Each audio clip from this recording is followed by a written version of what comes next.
हम देखने वाले हैं सेट थ्योरी में बेसिकली यूनिवर्सल सेट क्या होता है। Basically universal set is nothing but collection of all the sets. जैसे कि जब आप वेन डायग्राम पढ़ोगे तो आपको पता चलेगा कि जो यूनिवर्सल सेट होता है वो पूरा एक डिब्बा होता है। फिर उसके अंदर आप जो है 2 या 3 सेट बनाते हो।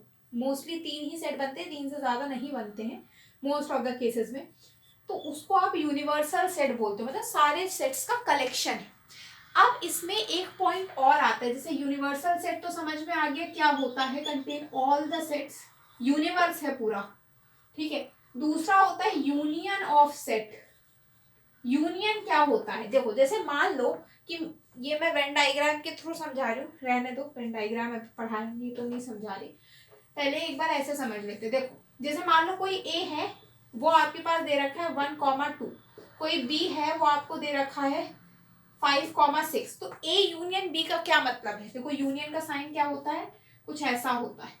तो जब ए यूनियन बी बोलेंगे तो वो क्या आएगा, ये सारे एलिमेंट्स, ए के भी सारे एलिमेंट्स और बी के भी सारे एलिमेंट्स, ये होता है यूनियन। और इंटरसेक्शन क्या होता है, इंटरसेक्शन कैसे दिखाते हैं, ऐसे दिखाते हैं। इंटरसेक्शन का क्या मतलब होता है, इन दोनों में कॉमन क्या आ रहा है। अब देखो इन दोनों में कोई कॉमन नहीं आ रहा तो यहाँ पे तो नलफाई हो जाएगा, है ना। लेकिन कोई और ले लेते हैं, मान लो इसको थोड़ा बदल देते हैं, 2,3 लिख देते हैं। तो अब यहाँ पे A union B, A intersection B क्या आ जाएगा, 2, ठीक है। तो ये होता है यूनियन और ये होता है इंटरसेक्शन और यूनिवर्सल। हम इसके आगे का नेक्स्ट वीडियो में पढ़ेंगे।